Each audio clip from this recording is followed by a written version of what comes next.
আসসালামু আলাইকুম। আমি রেবেকা সুলতানা চলে আসলাম আপনাদের মাঝে নতুন আর কি লাইফস্টাইল ব্লগ নিয়ে। দেখেন এগুলো মৌলভী কচুর পাতা। আজকে শাক রান্না করবো, সেজন্য রাত্রে আপনাদের ভাইয়া নিয়ে এসছে। এখন আমি শাকটা রান্না করে নিচ্ছি। এর জন্য তো পাতিলে হাঁড়ি পানি দিয়ে দিলাম। পানি দিয়ে একটু লবণ দিয়ে পরিমাণ মতো লবণ দিয়েছি। লবণটা পানি দিয়েছি অল্প করে, যেন লবণটা নিচে দেখে না লেগে যায়। তারপরে পেঁয়াজ, কাঁচামরিচ, তারপরে গোটা রসুন অনেকগুলো দিয়ে দেবো। তারপরে শাকটাকে দিয়ে দেবো। শাকটা অনেকগুলোই পাতা নিয়ে এসেছি, মনে করলাম ভর্তা করবো, কিন্তু অনেকগুলো পাতা ভর্তা করলে তো অনেক হবে। শাক রান্না করে নিয়েছি। এই শাকটাও পরে ভর্তা করে খাওয়া যায়, পেঁয়াজ শুকনো মরিচ দিয়ে ভর্তা করে খাওয়া যাবে। সেজন্য শাকটাই রান্না করলাম অনেকগুলো।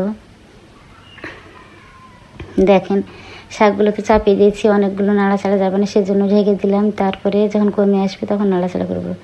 এই দেখেন কতটুকু হয়ে গেছে, একবারে কমে গেছে। নিচের দিকে একটু পানি আছে, পানিটা শুকাতে শুকাতে শাকটাও সেদ্ধ হয়ে যাবে, তখন ঘুটে নিব। এই যে কি সুন্দর হয়েছে, একবার সুন্দরভাবে সেদ্ধ হয়ে গেছে। সেদ্ধ হয়ে গেছে, পানিটা শুকিয়ে গেছে। এখন আমি ঘুটনি দিয়ে ঘুটে নিব। ঘুটে নিলে কি হয়, একদম শাকটা খুব সুন্দর মলিন হয়, ভালো লাগে খেতে। এই যে শাকটা আমি সুন্দর করে ঘুটে নিচ্ছি দেখেন।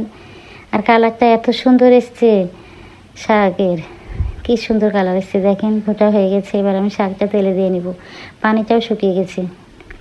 হালকা জাল দিয়ে আমি শাকটা ঘুটে নিচ্ছি, পানিটা আস্তে আস্তে শুকিয়ে যাবে সেজন্য। এই যে শুকিয়ে গেছে পানিটা, এবার আমি তেলে দিয়ে নেব।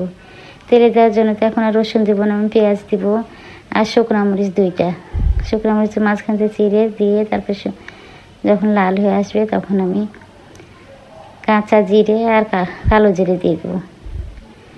দিলে টেস্ট হয় ভালো। আমি দেখেন সামনে রেখেছি সরিষার তেল, সরিষার তেল দেওয়া দিয়ে তেল দিয়ে দিয়েছি। এখন কি আর করা, দিয়ে দিয়েছি, এটা দিয়ে রান্না করে নিলাম। সরিষার তেল দিয়ে কাঁচামরিচ, এই শুকনো মরিচ আর পেঁয়াজ দিয়ে পরে ভর্তা করে খাওয়া যাবে। এই যে জিরা আর কালো জিরা দিয়ে শাকটা খাবে তেলে দিয়ে নিলাম। এত মজা হয়েছিল খেতে শাকটা, অনেকদিন পরে শাক খাচ্ছি, অনেক সুন্দর হয়েছিল। এই যে পানিটা একদম শুকিয়ে আসলাম, বাটিতে তুলে নিব। শাকটা রান্না হয়ে যাচ্ছে আমার, দেখেন কি সুন্দর। এই যে আমার শাকটা রান্না হয়ে গেছে, এবার বাটিতে তুলে নিলাম। তুলে নিয়ে দেখেন কি সুন্দর হয়েছে। বিদ্যুৎ চলে গেছে, প্রতিদিন সকালে এটাই কাজ। এই তো চলে আসলাম ছাদে কাঁচামরিচ নিতে।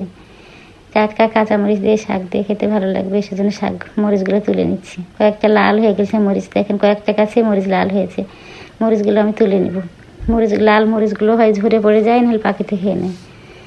এই যে লাল লাল হয়ে গেছে, আমি তুলে নিচ্ছি মরিচগুলো। 1-2 দিন পর পরে এরকম মরিচ উঠে, মাশাআল্লাহ অনেকগুলো মরিচ খাওয়া হলো গাছের, অনেকগুলো গাছের। এই যে মরিচগুলো আমি তুলে নিচ্ছি, তুলে নিচে চলে যাব। এখন পর্যন্ত আমার ভিডিও চালিয়ে দিয়েছেন, প্লিজ একটা লাইক, কমেন্ট, সাবস্ক্রাইব করে দিবেন। আর যদি ফেসবুক পেজতে দেখে থাকেন শেয়ার করে দিয়ে আমার সঙ্গেই থেকে যেতে পারেন। এই যে নিচে চলে আসলাম, মরিচগুলো ধুয়ে নিয়েছি, তারপরে ভাত নিয়ে বিসমিল্লাহ বলে খাচ্ছি। মাশাআল্লাহ, আল্লাহর নিয়ামত, অনেক টেস্টি হয়েছিল শাকটা। শুধু শাক দিয়ে ভাতটুকু খেয়ে নিয়েছি সকালবেলায়, অনেক মজা হয়েছিল শাকটা। এইভাবে শাক রান্না, মৌলভীর কচুর পাতা দিয়ে শাক রান্না করে খাইন, খুব টেস্ট, অনেক ভালো লাগে খেতে। আসসালামু আলাইকুম।